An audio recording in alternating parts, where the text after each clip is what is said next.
Bismillahir Rahmanir Rahim. Alhamdulillahi Rabbil Alameen.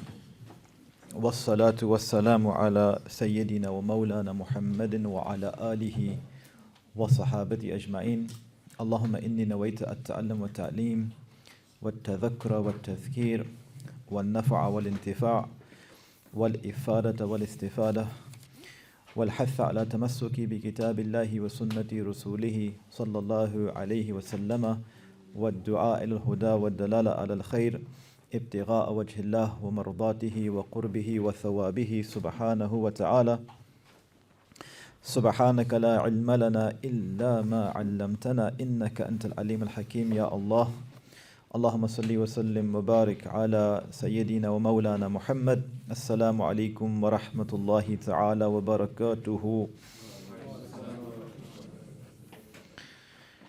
So, last week we spoke about the concept of nasiha and how this letter that the Imam writes to his student is essentially a letter of nasiha. And following on from the concept of nasiha, the Imam then presents three hadith as a starting point for any counsel. In other words, this is the beginning and the end. If you really reflect on what you need, this is it. And he puts forward those three hadith. And today the Imam wants to speak about knowledge.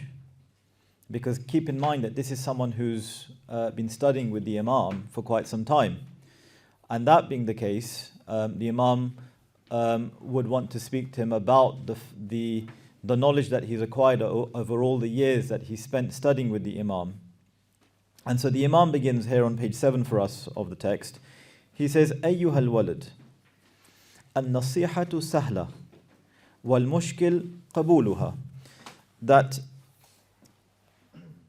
advice is easy, but what is difficult is accepting it. And he gives us a reason why it's difficult to accept nasiha, because he says لِأَنَّهَا فِي مَذَاقِ مُتَّبِعِ الْهَوَى مُرْ. Because it is bitter for those who, instead of seeking the truth, they seek vain desires, their own pleasures. They're really doing it to gratify themselves, to please themselves, to pleasure themselves. And for those people, following any type of advice is going to be difficult. And we'll touch on that in a second, why that's the case. And he follows it up even more, and he says, إِذْ الْمَنَاهِ مَحْبُوبَةٌ فِي قُلُوبِهِمْ. Since forbidden things are dear to their hearts. For whoever has forbidden things dear to them, accepting any advice will be difficult for them. And then he goes even further and he says, وَعَلَى الْخُصُوصِ لِمَنْ كَانَ طَالِبَ الْعِلْمِ الرَّسْمِ مُشْتَغِلًا فِي فَضْلِ النَّفْسِ وَمَنَاقِبِ الدُّنْيَا. And this is particularly true for whoever is the student of conventional knowledge, and we'll explain all these in a second, who is occupied with gratifying his ego and with worldly exploits. So let's look at what the Imam is saying here. Firstly, he says that an-nasiha sahla, that advice is easy, but accepting it is the hard part. Now, when he says nasiha, that's how he begins this passage. He's either referring the Imam to the nasiha that's been mentioned prior to this passage, because on the page prior to this, the Imam's been speaking about nasiha and how nasiha should be taken from the prophetic treasure, the prophetic treasury. And so this nasiha, which he says is easy, what type of nasiha is easy? Because when we think about giving advice to people, we tend to struggle sometimes. So the Imam's saying, advice actually is giving, it's quite easy. Well, what kind of advice is easy? It's either the Imam is referring to the nasiha of the Prophet ﷺ, because the treasure of prophetic counsel is full of advice. All you have to do is like what the Imam did. Open the books, sit with the people who teach those books. You will become someone who has learnt what it means to live in a prophetic way. So when someone comes to us for advice about something, generally, let's say, we can easily tell them. Because why? Because we've heard it ourselves. And so in that sense, advice becomes easy because we're not giving it from ourselves, we're giving it from the Prophet ﷺ. And so in that sense, advice is easy, but there's a condition to it. As long as you know the prophetic advice. And how can you know the prophetic advice? By engaging in it, by spending time with people who are living it, or who are teaching it, who have inculcated it into their lives. That's the first. The second is, so that's the first type of nasiha. The second type is just the act of nasiha the Imam could be referring to that it's easy. Why? Because if you compare the two ideas, you're comparing nasiha with acting on nasiha. Which one of the two is easy? If you were to put them in together, which one of the two is easy? Giving nasiha or acting on nasiha? Giving it is easier. So comparatively, nasiha is easier than acting on nasiha. So it could mean one of two things. It could mean nasiha is easy, i.e., as long as you know that true nasiha is prophetic nasiha, and as long as you know that, you just need to know and have spent time with people, and then giving it for you is easy because you know where you're taking it from. Or the Imam means by nasiha sahla is that compared to acting upon it, it's easier to give nasiha than it is to act upon nasiha. That's the first thing. And then he says, but acting upon nasiha is the hard part. Why? Because for those that are given to vain pleasures, those who pursue vain, and he's really quite clear about this. Muttabi'i al-hawa, those who follow their desires. Because you have someone who's a tabi' is the one who follows someone. And the thing is that everyone in existence is a follower of someone else. It's just that we sometimes recognize it more consciously than in some cases not. So, but the fact remains that we're always going to be following someone in something. And so what the Imam is saying is that for those people that are given to following their own desires, and just pleasing themselves, it's hard for them to accept nasiha. Now, why is that? Because he says that if you present hawa, which is your desires, and you put it next to the truth, right? It's hard to act on the truth when you're given a choice of just pleasing yourself, right? If it's hard to wake up for Fajr if you want to prefer your sleep, right? It's hard to give charity if you prefer becoming wealthy and keeping the money for yourself, right? It's hard to share your food if you're wanting to satiate yourself. Can you see? You can go on and on. That in this sense, that when you're talking about your own desires compared to what the truth is, it's always going to be hard for people to follow it. And so, what's the truth then here? The truth are the words of the Prophet ﷺ, right? That's really interesting that the Imam even mentions it in that way, that nasiha, to accept nasiha is hard for some people. Why? Because they just want to follow their desires. So what type of nasiha then is Imam speaking about? Prophetic nasiha. That if you look at prophetic teachings, if you just look at it at the most foundational level, it's about preferring others over your own self, which basically means it's about foregoing your own pleasures. Forget your pleasures, it's about foregoing your own needs. Pleasures is a distant thing, right? Because your need stands at the level of not the pleasure, but just to make you function. The people who are properly plugged into prophetic character, prophetic understanding of the world, they will prefer others even over their own needs. So we know, for instance, that the Prophet ﷺ, how many people would be fed from his house every single day?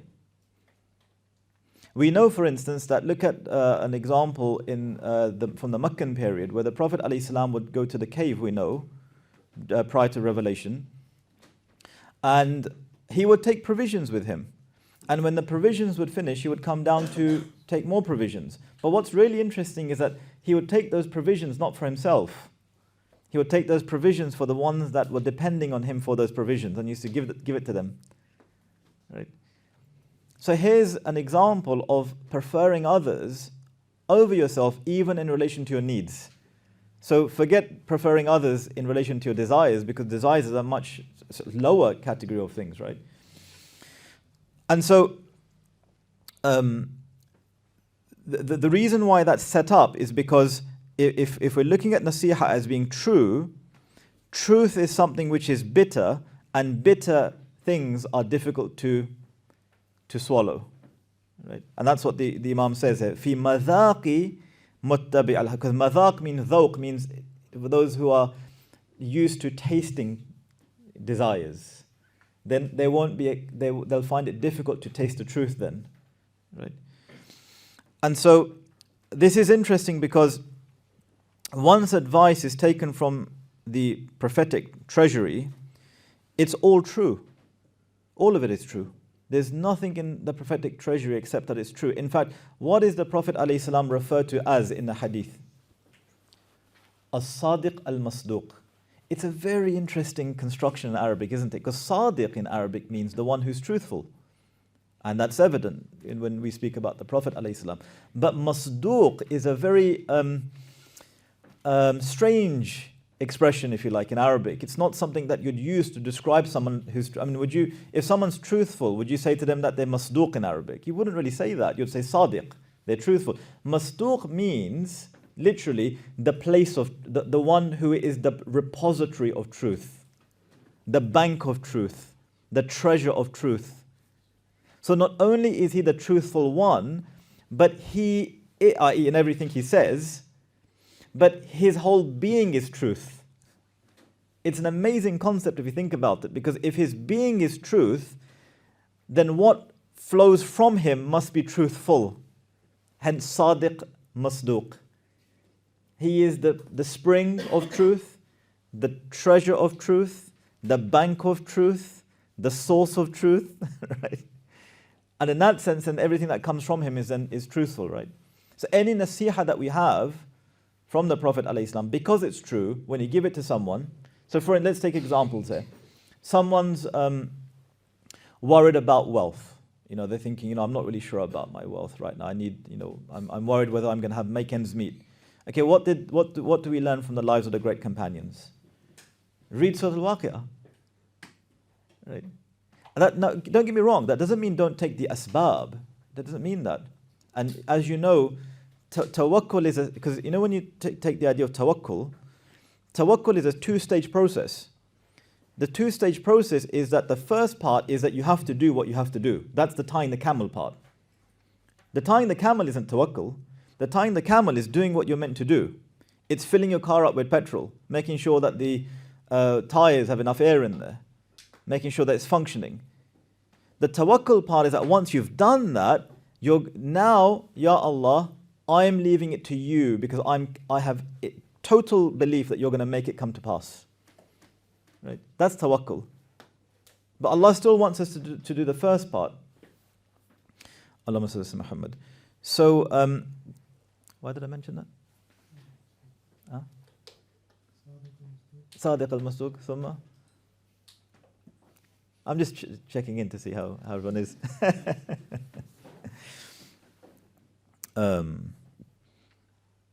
Naam, as-Sadiq al-Masduq. And oh, that's right. That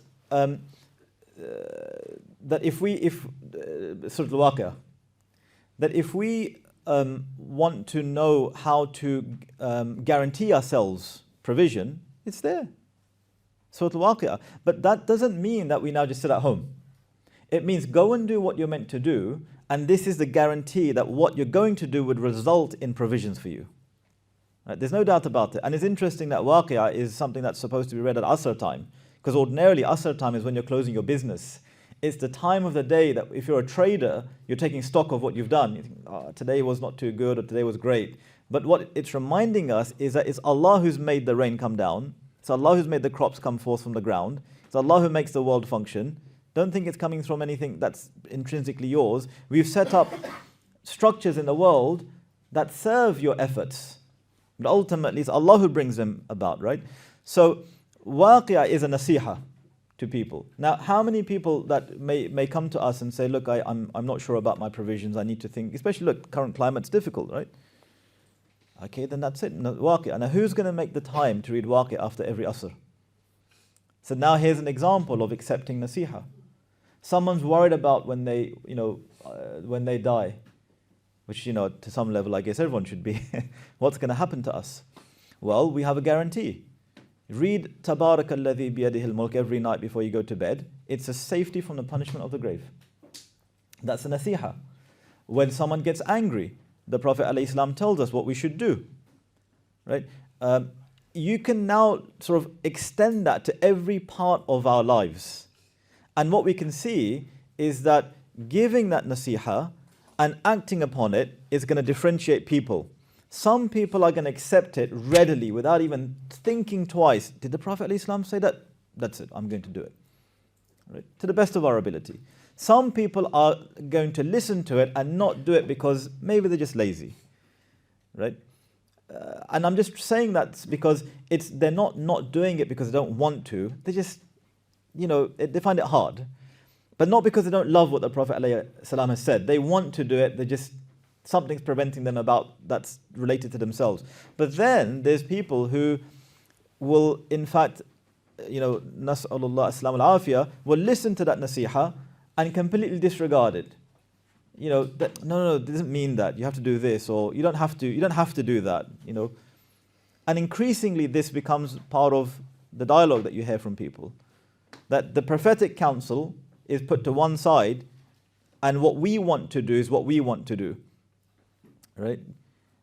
And then you'll start seeing things in deen that have no basis in our, or very little basis in our deen, if you like. That the amal of the ummah is not there. Meaning, rather the safety is that we should do things that everyone does. Right? So for instance, should we combine our prayers, when somebody called me the other day and said, should I combine my prayers? I'm going to town and there's not enough time and I need to combine my prayers. I said, you're just not looking at things the right way. What's more important? And it was a social trip, not a need trip, right? I'm saying all being said and done, all being, well, no exceptions here, nothing takes precedence over the prayer, right? Wherever you're going to go, you need to prepare for your prayer. If you're going to travel, you need to see, is there a place that I can stop and pray? And if not, then is there some dispensation that's given to me, right? Everything needs to be prepared. What we can't do is just because our hearts desire it, let me just combine the prayer. It's okay because, I'm tired and I don't want to. It's better than missing the... Okay, well, why don't you just pray Fajr now then? In that sense, I'm not saying it from any other aspect apart from the prayer has its time. And the prayer, the condition of the prayer is to pray it in its time, and there are only certain instances and circumstances where you can move the prayer from its time to another time. You can't just do it because you feel like it. Right? There has to be circumstances you fulfill. So, granted that the Imam is probably not speaking exactly about these things, but we can extend it to include these things. Why? Because the idea is going away from the Sharia and doing what we want to do, as opposed to what the Sharia wants us to do. And then the Imam says, look, he's not letting anyone go here. He says, this is even more so the case.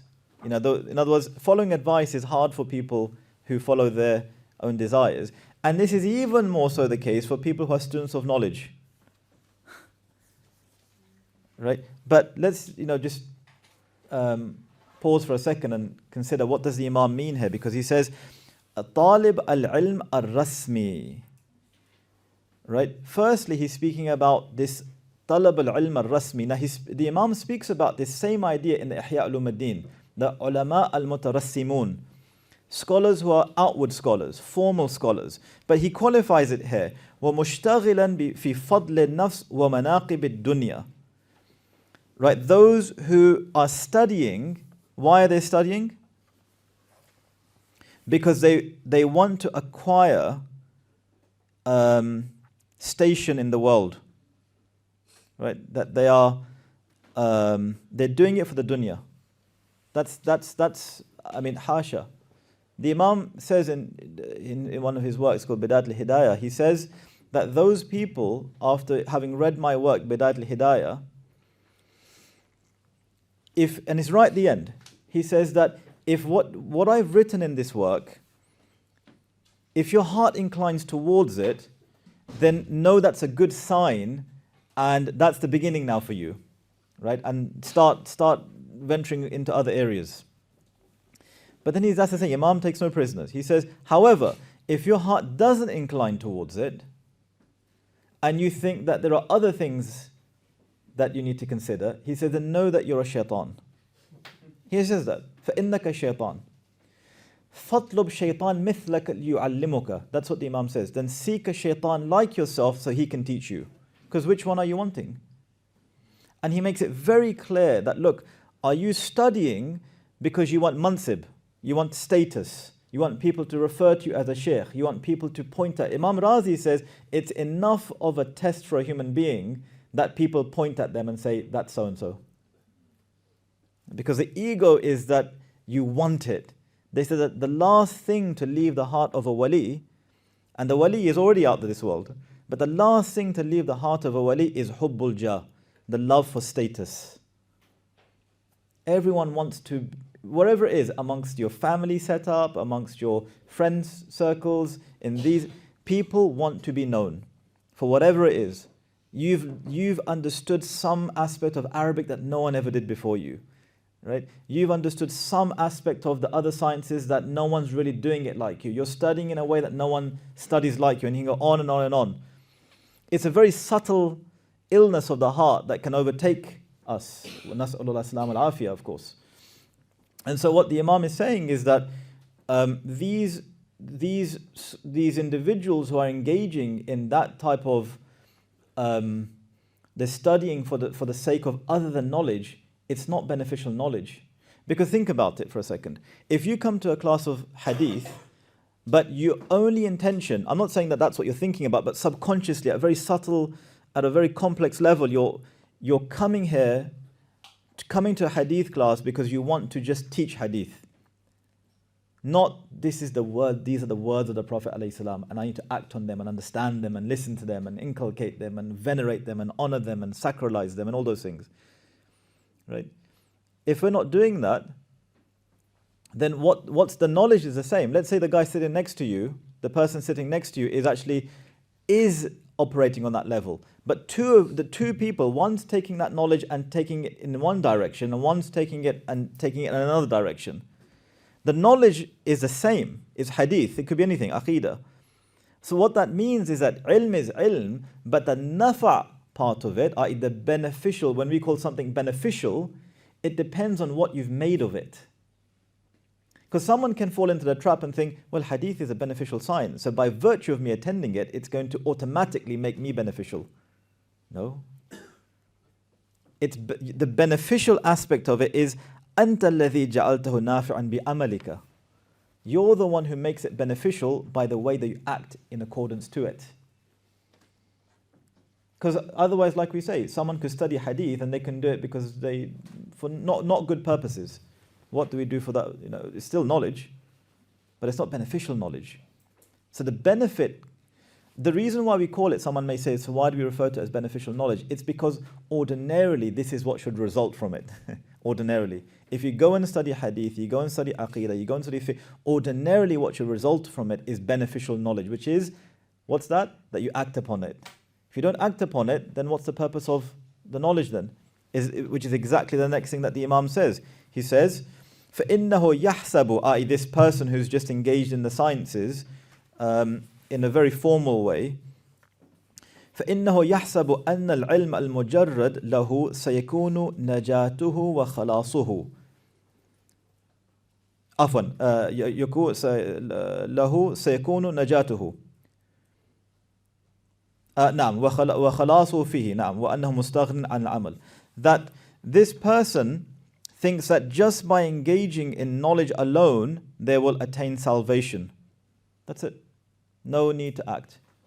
Because now you might think, why would the Imam say that?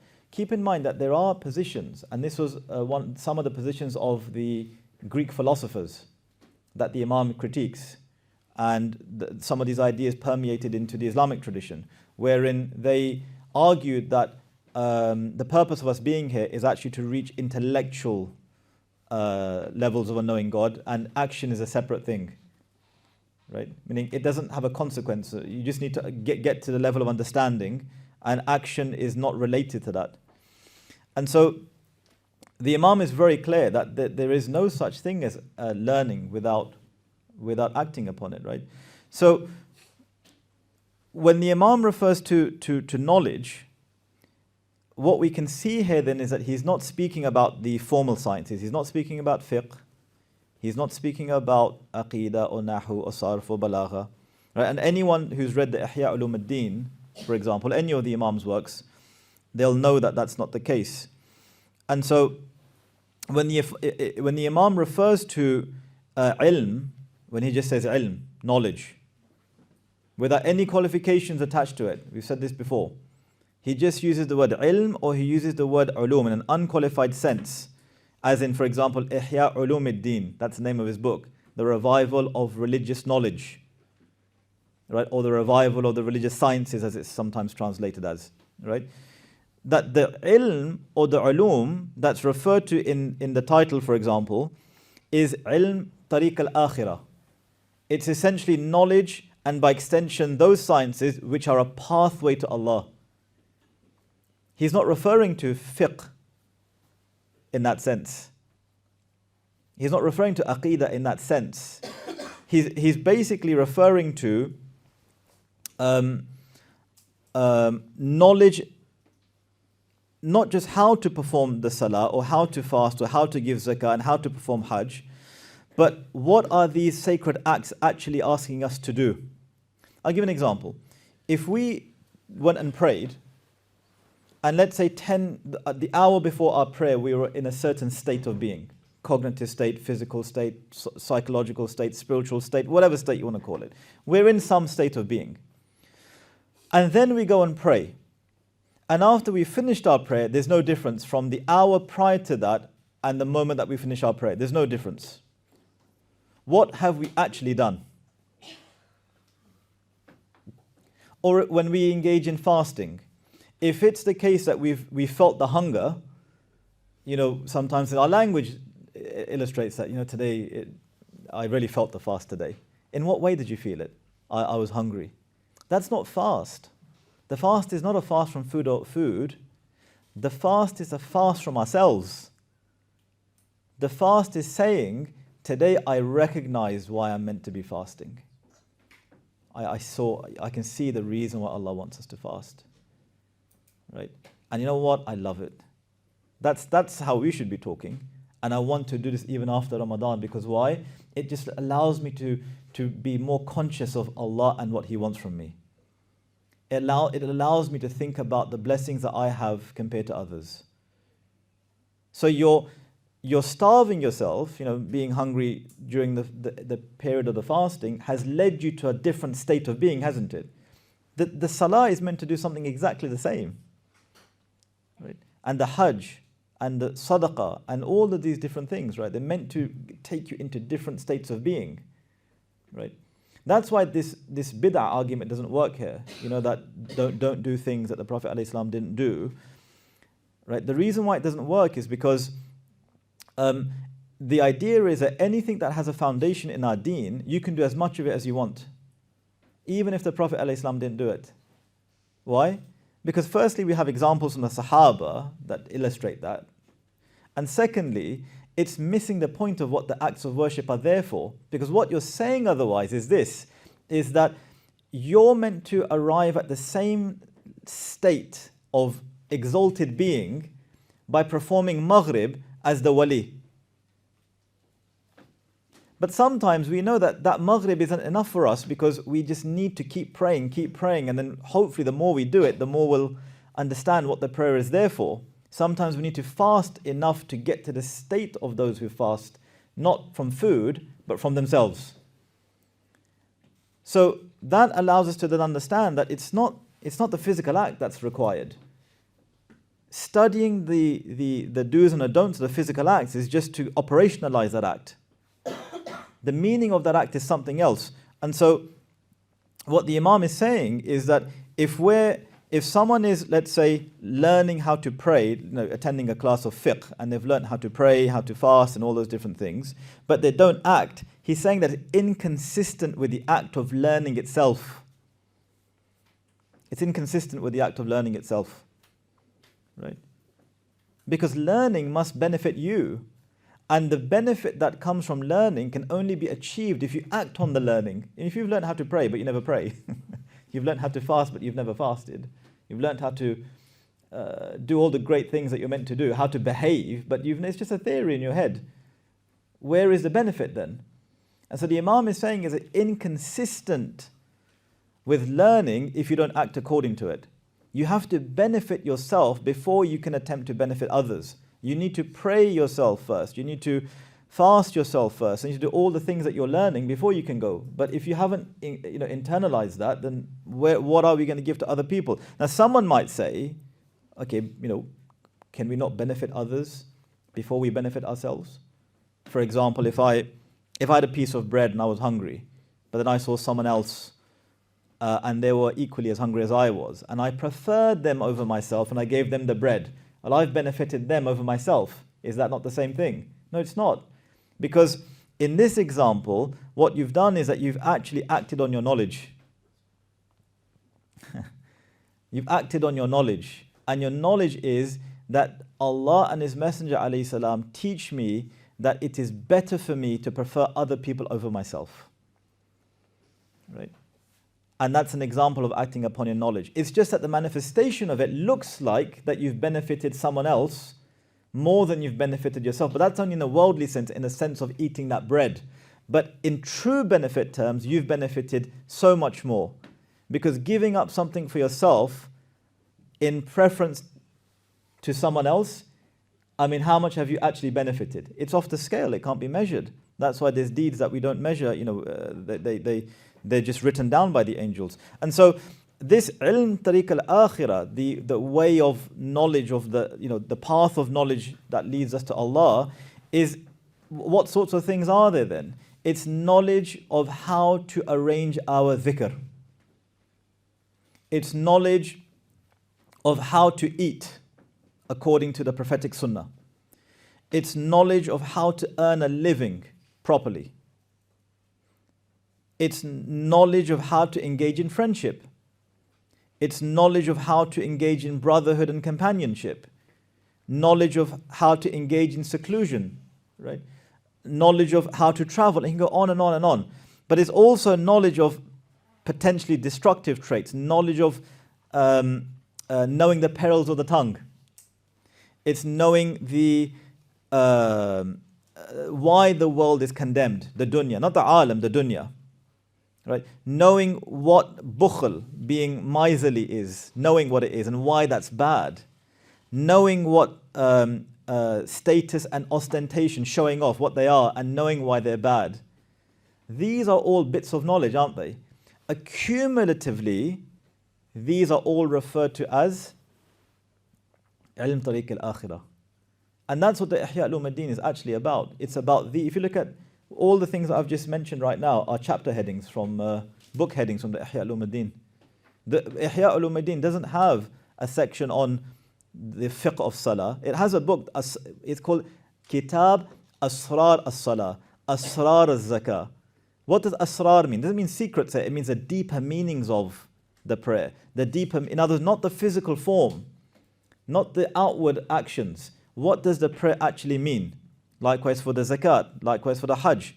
It doesn't speak about fiqh. In fact, the Imam he goes to great lengths to distance that this book isn't about the formal aspects of the things that we have to learn. It's about the spirit of what we have to learn and engage in. And that's what he means, that the ulum that are being revived are this type of knowledge that will lead us to Allah Azza wa Jal. Such that when he says ilm, the only thing that should come into our head is knowledge of Allah, knowledge of Allah's attributes, knowledge of the prophets, knowledge of anything that gains proximity, allows us to gain proximity. They're the only things that can truly be called knowledge, i.e. without any qualification. That's why the Imam doesn't need to refer to his book as, Kitabul Ilm Billah, the book of knowledge about Allah. No, he just calls it Kitabul Ilm. Because as soon as you say knowledge, you can only one type of knowledge should come to your mind, that's knowledge of Allah. So in this context then, if we're seeing there's a load of things that we refer to as knowledge, then, okay, well we have then other things such as, studying law, studying chemistry, biology, physics, mathematics, and all. There's loads of sciences in the modern world, right? Engineering. Where do they fit in a hierarchy of all of this then?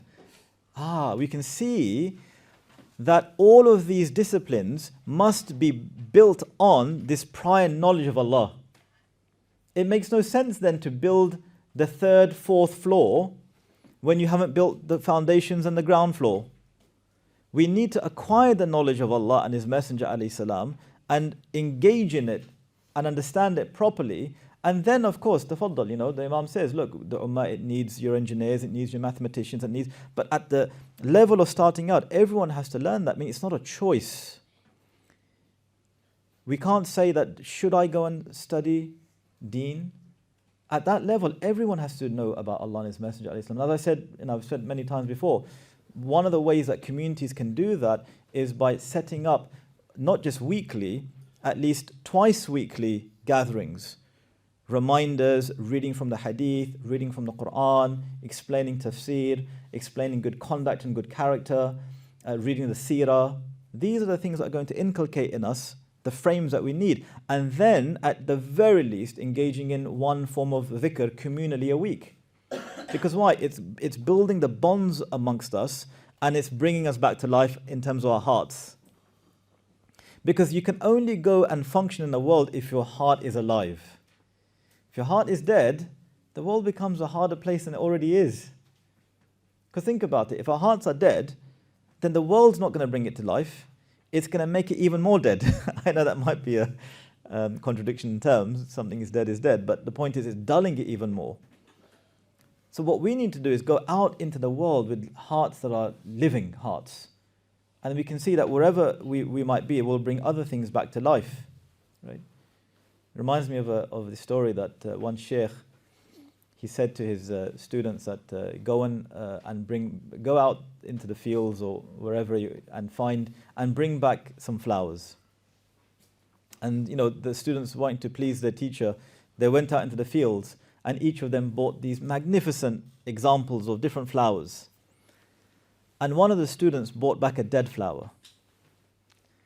And the Shaykh said to him, what was your thinking behind bringing back a dead flower?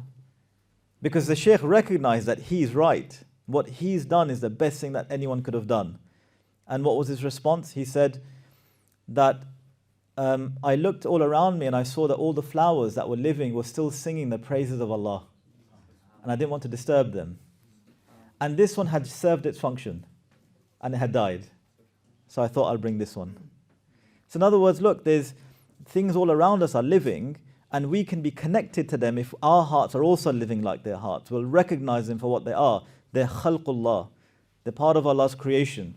And the way that Allah has set His creation up is that living hearts, living beings talk to each other. They communicate with one another. Our spirits are there, right? Whether they're plants or animals or whatever it may be. Because someone might think, how is that possible? But look what the Prophet ﷺ says, that when an alim dies, the fish, they weep.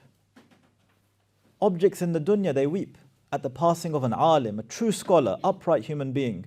Because why? They know that with the passing of this individual, so much good has now left this world. Right? I mean, when they said about Sayyidina Umar, that when Sayyidina Umar radiallahu anhu passed away, 9/10 of all knowledge left the world. 9/10 of knowledge left the world when Sayyidina Umar passed away. And they said, but how is that? Because we still have Sayyidina Uthman and Sayyidina Ali, but the fuqaha of the ummah are still here. So, is it, we still have the fiqh? He said, no, we're not speaking about that. So I think he said Abdullah bin Mas'ud, he said, I'm referring to knowledge of Allah. And that knowledge today, a good portion of it has left the dunya. Right? And so, what we can then see is knowledge has this merit over and above anything else. Knowledge of Allah has a merit over everything else, because this chapter is about knowledge. and knowledge of Allah has a merit that nothing else can compete with. And the Imam tells us that the idea of what's in Arabic called fadila, fadl, the idea here is that something being surplus. That's what fadl in Arabic means. When you say fadla in Arabic, it means being excessive or extra or something which is more than necessary or more than required. And so when you say something has a fadila, what we're saying is that one thing has more of a particular quality than another thing. Huwa afdal minhu, that he is better than someone, has more of some quality than some others. But the Imam puts a very important stipulation to this. He says that this idea of having a quality that others don't have and you just have more of it, it must relate to a quality that contributes to the overall perfection of the thing itself. Now what does that mean? That it's not just any type of increase. It must be an increase in something which is favorable or pleasing or positive. It must contribute to the overall excellence of the thing. So to say that Zahir is more generous than someone else, well, generosity is a positive human attribute, right? Nadeem is more hospitable than other people, right? That's a positive quality. And so the Imam says that it can fadl can only relate to things which are positive things that give you a sense of perfection, right? And what it can't then be is that it can't be in relation to unfavorable properties. I mean, you can't, for example, say the donkey has more wounds than the horse, that the donkey has more of something than someone else, because having wounds is not meritorious.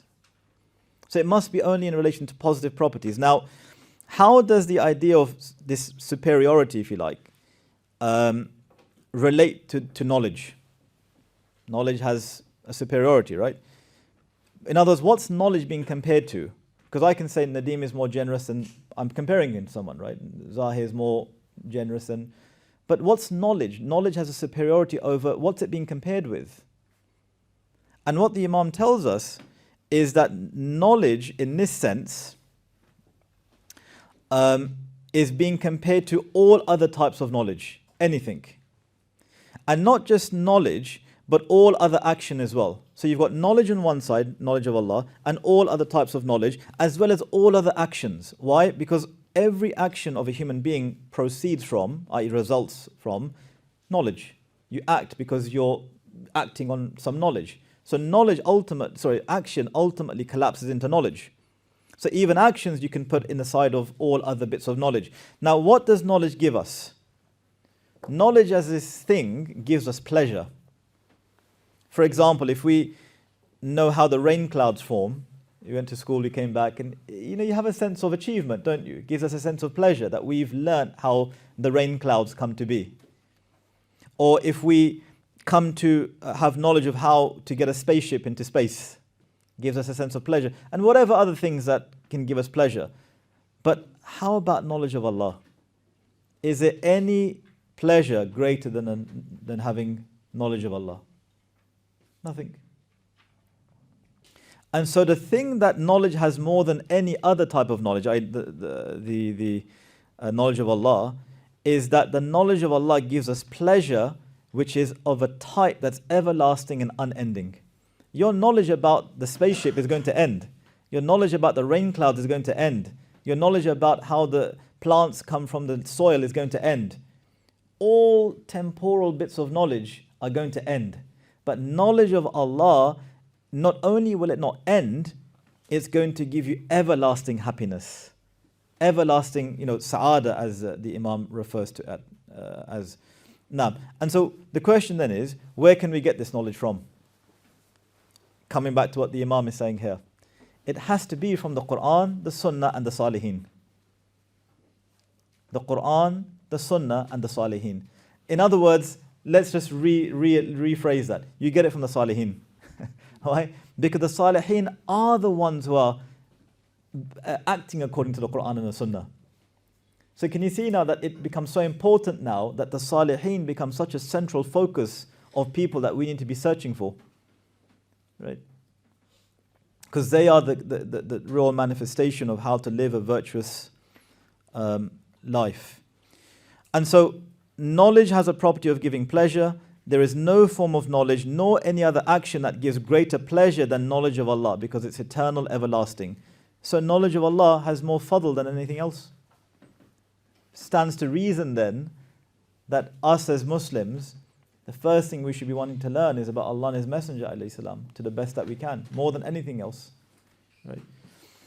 And so, just continue on here, and I'll just finish this paragraph, that the Imam says that such individuals think that their knowledge, void of any action, will save them.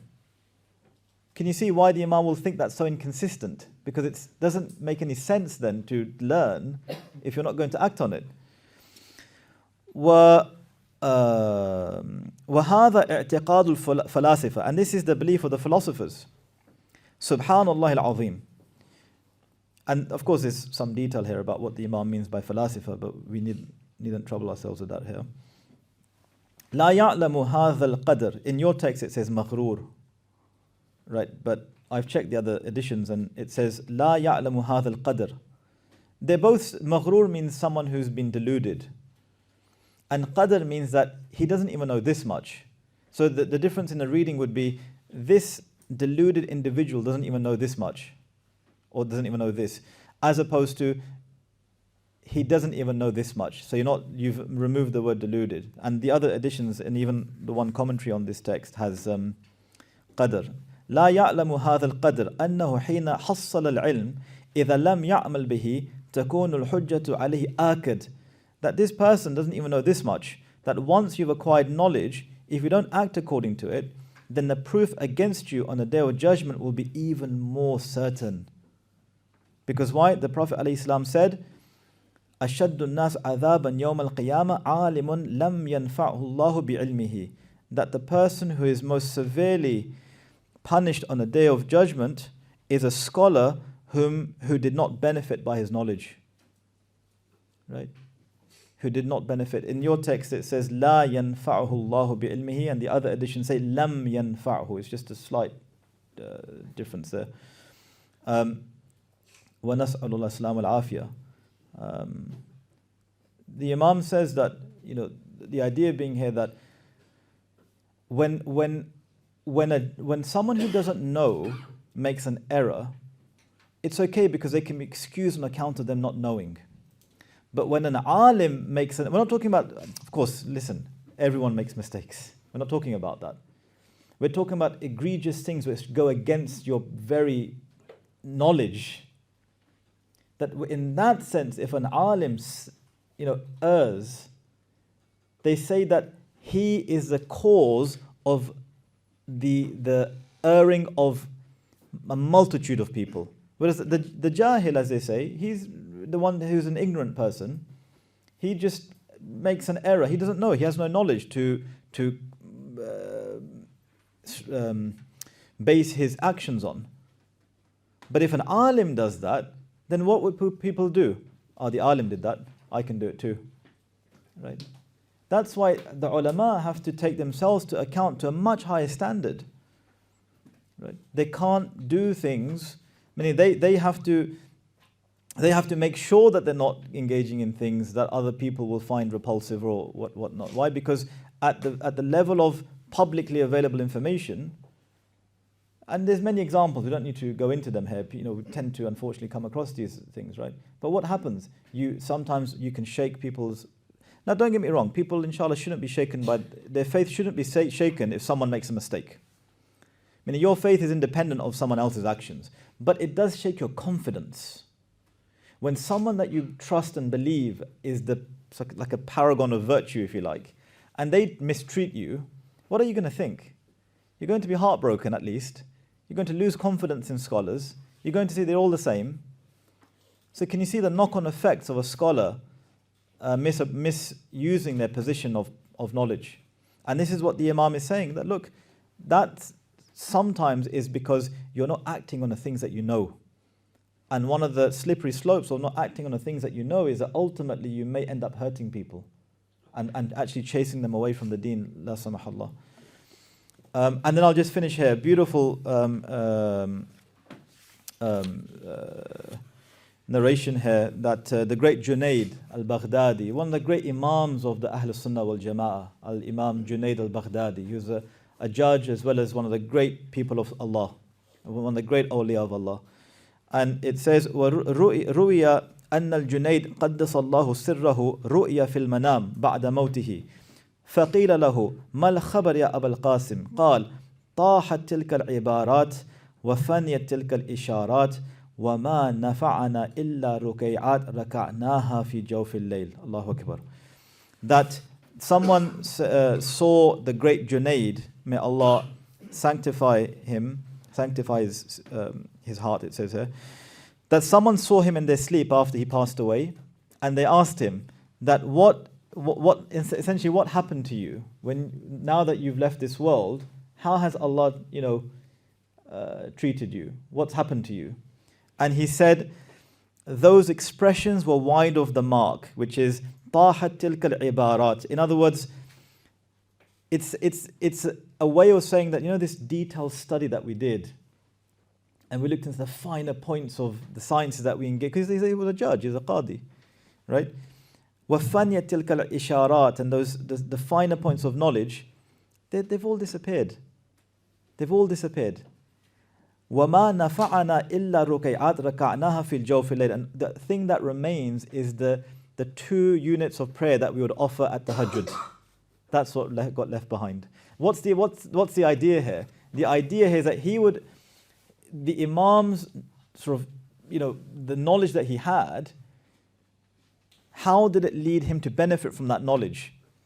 Well, that's an example here, that here's a human being that's recognized that there's nothing greater than praying in the middle of the night when everyone else is sleeping, right? So it's not to say that he's saying that it was a waste of time to have studied and looked, but there was a consequence and a commensurate action with his knowledge, which is, it made me recognize what we're meant to be doing.